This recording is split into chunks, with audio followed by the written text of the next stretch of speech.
2 आपलं हे दुसरं लेक्चर आहे थर्मल प्रॉपर्टीज ऑफ मॅटर.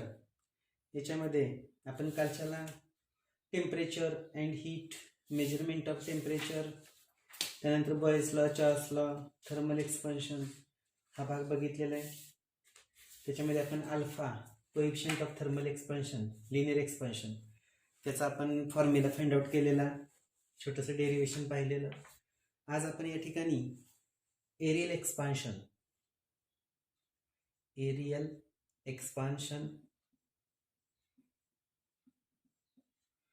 और सुपरफिशियल एक्सपान्शन हा भाग या ठिकाणी बघतोय. बघा, एरियल एक्सपान्शन और superficial expansion when there is change in area of the matter, म्हणजे त्याचा जर एरिया बदलत असेल तर त्या ठिकाणी आपल्याला ते एक्सपान्शन, त्याला आपण एरियल एक्सपान्शन किंवा सुपरफिशियल एक्सपान्शन असं म्हणणार आहे. बघा, when solid is heated then its surface area increases.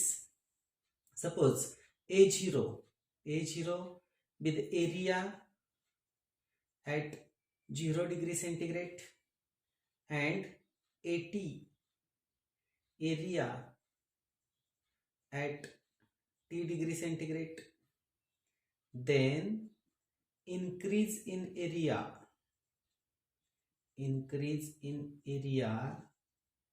is equal to AT minus A0.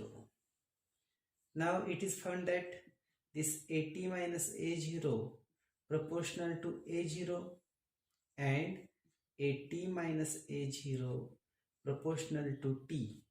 If we combine these two, बघा काय करूया आपण, AT minus A0 proportional to, I can write here A0 into T, combining these two, and therefore I will write here AT minus A0 is equal to beta A0 T, where this beta, this is coefficient of aerial expansion, आणि आपण त्यामुळे beta कसा define करणार आहे इथं, तर beta is equal to AT minus A0 divided by A0 T. आणि इथं आपण जर AT minus A0 is equal to 1 नंतर T equal to 1 degree centigrade असं घेतलं तर बीटा इज इक्वल टू आपण असं सांगू शकतो इथं, सॉरी, A0 इक्वल टू 1 आणि T equal to 1 degree centigrade, then beta is equal to, we can write here that is AT minus A0. म्हणजे डेफिनेशन कशी होईल, coefficient of areal expansion of a solid is increase in area per unit original area at 0 degree centigrade per unit rise in temperature. आता हाच formula आपण कालच्या सारखाच, म्हणजे अल्फाचा जसा फॉर्म्युला काढला त्याच पद्धतीनं कसं आपण हे करतोय बघा. A1 is the area at T1 degree centigrade and A2 is the area at T2 degree centigrade. Then we can write here that is A1 equal to A0 1 plus beta T1 and A2 is equal to A0 1 plus beta T2, and therefore if we find out this A2 upon A1 then we get here A0 1 plus beta T2 upon A0 1 plus beta T1. This A0 gets cancelled and therefore A2 is equal to, we can write here A1 into bracket 1 plus beta T2 minus T1, किंवा आपल्याला इथं A2 minus A1 is equal to beta A1 T2 minus T1. आता हे जे proof आहे, हे तुम्हाला आपण माग L2 आपण L1 तिथं जे काढलेलं त्या पद्धतीने तुम्हाला ही स्टेप मी इथं फक्त डायरेक्ट मांडलेली. मग तुम्हाला A2 minus A1 equal to beta A1 T2 minus T1, आणि त्यामुळे तुम्हाला beta is equal to A2 minus A1 divided by A1 into T2 minus T1 असं तुम्हाला फॉर्म्युला मिळणार आहे. तर हे तुम्हाला या ठिकाणी कोएफिशियंट ऑफ एरियल एक्सपान्शन किंवा सुपरफिशियल एक्सपान्शन याच्या बाबतीत एवढं सांगता येईल. बघा परत एकदा मी एक्सप्लेन करतो. A0 काय तुमचा area at 0 degree centigrade, AT area at T degree centigrade, then increase in area equal to AT minus A0. आणि काय आढळतं इथं, तर AT minus A0 proportional to A0 and AT minus A0 proportional to T. आणि हे जर दोन्ही combine केलं तर AT minus A0 proportional to A0T किंवा AT minus A0 equal to beta A0T, where this beta is called as coefficient of areal expansion. आणि त्याचा formula कसं लिहिलं मग याच्यावरनं बघा, beta equal to AT minus A0 हे ह्या साईडला आणलं A0T. आता इथं A0 इक्वल टू 1 घेतला आपण डिनॉमिनेटरचं, T इक्वल टू 1 डिग्री घेतलं तर beta is equal to AT minus A0.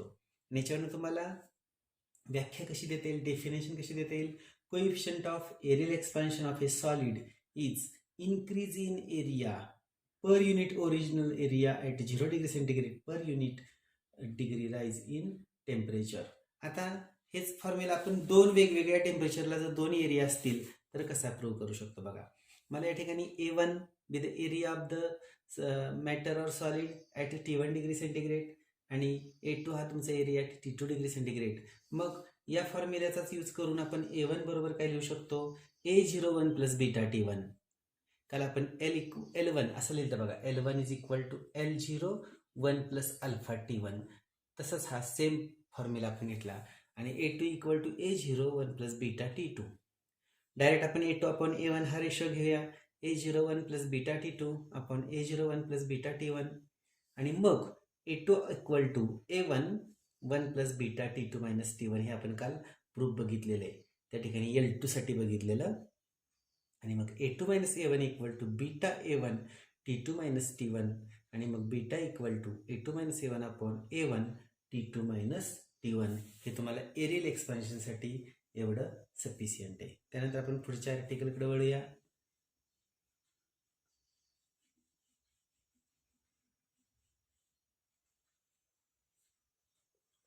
Volume expansion.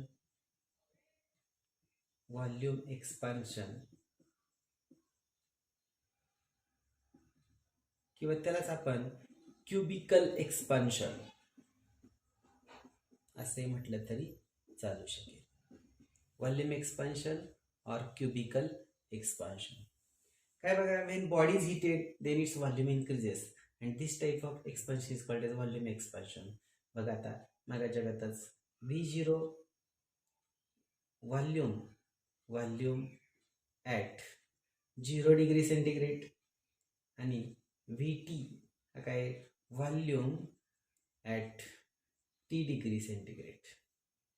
Then VT minus V0 हा असणार आहे इन्क्रीज इन व्हॉल्यूम.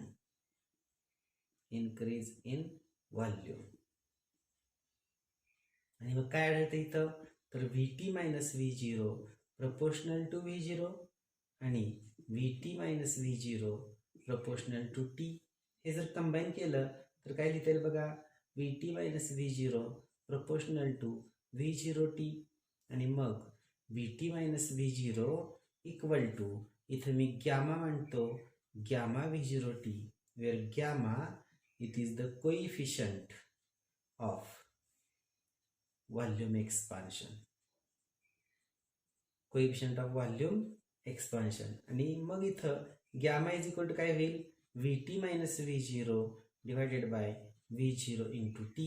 आणि इथं आपण V0 इक्वल टू 1 घेतलं, T equal to 1 degree centigrade घेतलं तर काय आढळेल, gamma is equal to VT minus V0. आणि ह्याच्यावरून आपण डेफिनेशन काय बनवू शकतो बघा इथं, तर coefficient of volume expansion is increase in volume. VT minus V0 काय तुमचा increase in volume per unit original volume at 0 degree centigrade per unit rise in temperature. तर या पद्धतीने आपल्याला हे सांगता येईल. ही झाली डेफिनेशन. आता पहिल्या दोन आर्टिकल सारखंच आपल्याला इथं गॅमाचा एक वेगळा फॉर्म्युला या ठिकाणी मांडता येईल. काय बघा, इथं आपण असं विचारात घेऊया की V1 हा तुमचा T1 डिग्री सेंटीग्रेडला व्हॉल्यूम आहे आणि V2 हा तुमच्याकडं T2 डिग्री सेंटीग्रेडला आहे.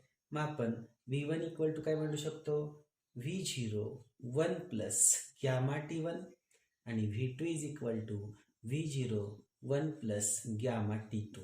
आणि मग हेच काय करता येईल बघा, therefore V2 upon V1 is equal to V0 1 plus gamma T2 upon V0 1 plus gamma T1. आणि हे जाणार आहे बघा इथं. आणि मग तुम्हाला काय मिळेल, हे सगळं सोडवल्यावर मगाच्या फॉर्म्युल्याचा तुम्ही डायरेक्ट रेफरन्स घेतो. Gamma is equal to V2 minus V1 divided by V1 into T2 minus T1. हा फॉर्म्युला आपल्या ठिकाणी प्रूव्ह करता येतो. आता इथं तुम्हाला अल्फा बीटा आणि गॅमा, अल्फा तुमचा कोएफिशियंट ऑफ लिनियर एक्सपान्शन आहे, बीटा हा तुमचा कोएफिशियंट ऑफ एरियल एक्सपान्शन आहे आणि गॅमा हा कोएफिशियंट ऑफ क्युबिकल एक्सपान्शन आहे. तर इथं alpha is equal to beta upon 2 is equal to gamma upon 3. किंवा हेच मी असं म्हणतो बघा, 6 alpha is equal to 3 beta is equal to 2 gamma, असं आपल्याला म्हणता येईल. 6 alpha is equal to 3 beta is equal to 2 gamma.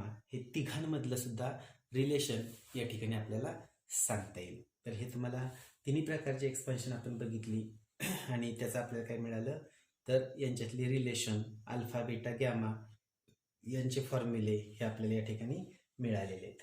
त्यानंतर आपण पुढच्या आर्टिकलकडे वळूया.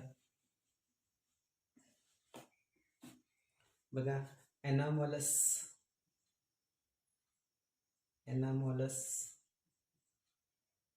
बिहेवियर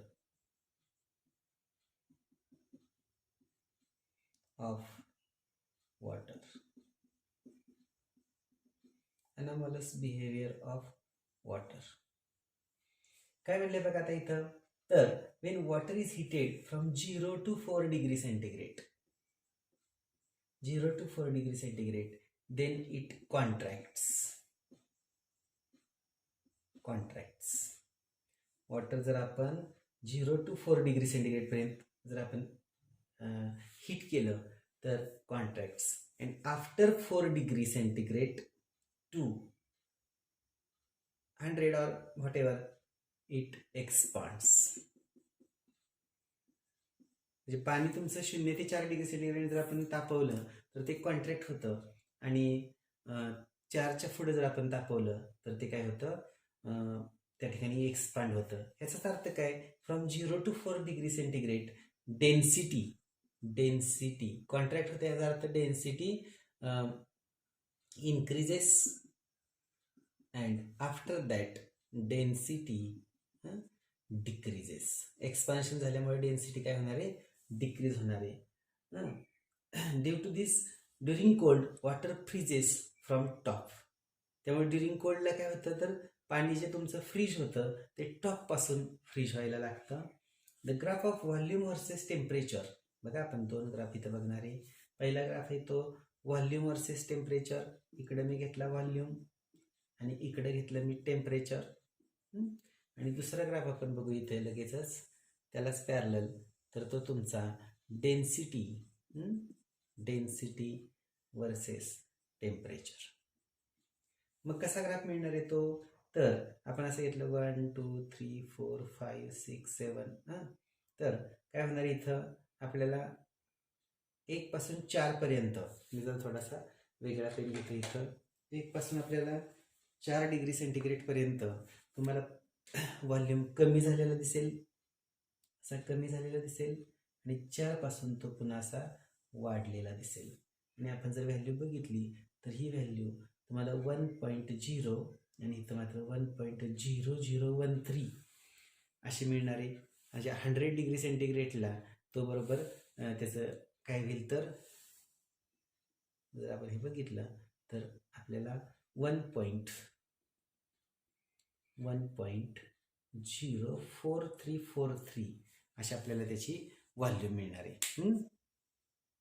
आता आपण तोच भाग जर डेन्सिटीसाठी विचारात घेतला तर काय होईल, आपल्याला 1 2 3 4 5 6 आणि आपण सुरुवात केली समजा असं घेतलं इथं 0.99, नंतर 0.99, थोडं मोठ्या ह्याच्यातलं इथं मी 0.9970 आणि पुढे आपण गेलो 75 80 येतच, नंतर 85 90 95 असं आपण पुढे करत गेलो आणि 1.0. ठीक आहे. मग काय होईल बघा, साधारणतः 4 डिग्रीपर्यंत ते काय होतं तर 85 ते 90 इथून असा ग्राफ तुमचा वर जाईल आणि तोच ग्राफ इकडं खाली खाली खाली येत जाईल. तर त्या पद्धतीने आपल्याला हे मांडता येईल. तर हे तुमचं काय आहे तर ग्राफ आहेत, व्हॉल्यूम वर्सेस टेम्परेचर आणि डेन्सिटी वर्सेस टेम्परेचर. आता suppose we prevent the expansion of rod by आता ह्याच्यामध्ये आपल्याला हे वॉटरचं झालं. आपण पुढच्या आर्टिकलमध्ये बघूया. समजा आपण एखादा रॉड हा काय केला तर 2 सपोर्टच्या मध्ये ठेवला. म्हणजे आपण असं केलं की हा एक रॉड आहे आणि तो 2 सपोर्टच्या मध्ये ठेवला. हे 2 सपोर्ट आहेत आणि आपण त्याला हीट केला. म्हणजे आपण त्याला एक्सपान्शन त्याचा आपण प्रिव्हेंट करायचा प्रयत्न केला. Then it acquires a compressive strain due to thermal expansion. समजा असं म्हटलं मी एल ही तुमच्याकडे लेंथ आहे त्या रॉडची, नंतर ए हा तुमचा एरिया ऑफ क्रॉस सेक्शन आहे, नंतर डेल्टा टी हे तुमच्याकडं इन्क्रीज इन टेम्परेचर आहे, आणि डेल्टा एल ही काय चेंज इन लेंथ आहे, मग काय सांगता येईल इथं तर delta L proportional to L delta T. आता इथं आपण एफ हा जर मी कॉम्प्रेसिव्ह फोर्स आहे म्हटलं आणि वाय हा तुमच्याकडं यंग्स मॉड्युलस आहे, मग वाय बरोबर काय लिहिता येतं तुम्हाला माहितीच आहे. वाय बरोबर काय असतं स्ट्रेस अपॉन स्ट्रेन असतं. स्ट्रेस माझ्याकडे एफ अपॉन ए आहे आणि स्ट्रेन माझ्याकडं डेल्टा एल अपॉन एल आहे. म्हणताना मी असं म्हणू शकतो F into small L divided by A into delta L, आणि त्यामुळे तुम्हाला एल डेल्टा टी बघा. आता एल डेल्टा टी काय तुमच्याकडे डेल्टा एल आहे, म्हणजे मला इथं delta L is equal to वरच्यावरनं F L upon A Y एवढंच. हे आणि हे कन्सिडर करा. डेल्टा एल बरोबर F L into A Y. आता मगाशी आपण काय काढलं बघा तर delta L delta T, delta एलची व्हॅल्यू आपण एल डेल्टा टी लिहिले. डेल्टा एलची व्हॅल्यू आपण एल डेल्टा टी जर लिहिली, इथली व्हॅल्यू डेल्टा एलची व्हॅल्यू जर आपण एल डेल्टा टी लिहिली तर काय होईल इथं L delta T is equal to F L upon A Y. ही व्हॅल्यू टाकली आपण L delta T equal to F L upon A Y, आणि त्यामुळं delta T is equal to F upon हा एल कॅन्सल होते ना, delta T is equal to F upon A Y झालं. आणि म्हणून compressive stress is equal to मला F upon A असं लिहिता येईल, आणि तेच काय असणार आहे वाय डेल्टा टी याच्यावरनं. Therefore F upon A is equal to Y delta T. आणि त्यामुळं कॉम्प्रेसिव्ह फोर्स फक्त फोर्स काढायचा असला तर Y delta T into A हा फॉर्म्युला तुम्हाला कॉम्प्रेसिव्ह फोर्ससाठी होईल. तर या पद्धतीने आपण हे मांडलेलं आहे. बघा मी परत एकदा शॉर्टली एक्सप्लेन करतो. इथं काय केलं आपण एल एवढ्या लेंथचा हा जो रॉड आहे तो 2 सपोर्टच्या मध्ये ठेवला. ए हा त्याचा एरिया ऑफ क्रॉस सेक्शन आहे, डेल्टा टी ही तुमच्याकडे इन्क्रीज इन लेंथ आहे, आणि delta L he increase in temperature आहे, आणि डेल्टा एल ही तुमच्याकडे चेंज इन लेंथ आहे. मग आपल्याला काय समजतं इथं तर delta L proportional to change in length proportional to original length म्हणजे L, and also proportional to rise in temperature. आपण पाठीमागेच पाहिलेले, म्हणजे delta L proportional to L delta T. आता इथं आपण काय करूया, एफ हा तुमचा कॉम्प्रेसिव्ह फोर्स आहे, वाय हा यंग्स मॉड्युलस आहे. तुम्हाला वाय बरोबर काय माहित असतं स्ट्रेस अपॉन स्ट्रेन, म्हणजे एफ अपॉन ए हा स्ट्रेस झाला आणि स्ट्रेन म्हणजे डेल्टा एल अपॉन एल. हे जर कंबाईन केलं तर हा यल वर जाईल, F into L divide by A into delta L. आणि त्यामुळं delta L is equal to, हा डेल्टा एल इकडं ना, वाय फक्त F L upon A Y. आता delta L proportional to L delta T आहे, म्हणजेच आपण काय करूया, डेल्टा एलच्या जागेवर एल डेल्टा ठेवूया, एल डेल्टा टी ठेवूया. L delta T equal to F L upon A Y. L L cancel होईल, therefore delta T is equal to F upon A Y. आणि त्यावरनं F upon A equal to, हा Y फक्त इकडे जाऊ द्या, Y delta T. म्हणजे तुम्हाला कॉम्प्रेसिव्ह स्ट्रेस हा कसा मिळणार आहे, F upon A is equal to Y delta T. आणि त्यामुळं कॉम्प्रेसिव्ह फोर्स कसा मिळणार आहे, Y delta T into A. तर हे सगळे फॉर्म्युले तुम्हाला जेव्हा तुम्ही एक्झाम्पल सोडवणार आहे तेव्हा आपल्याला हे लागणार आहेत.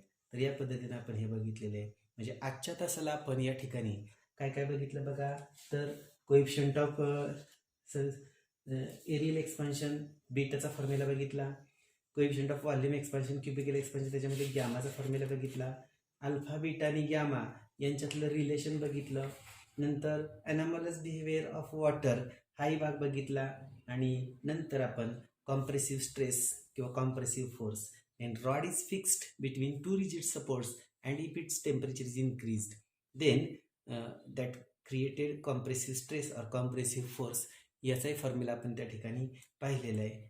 तर या ठिकाणी आपण थांबूया. पुढच्या पिरियडला आपल्याला स्पेसिफिक हीट कॅपॅसिटी आणि कॅलरीमेट्री, चेंज ऑफ स्टेट वगैरे हा भाग बघायचा आहे. थँक्यू.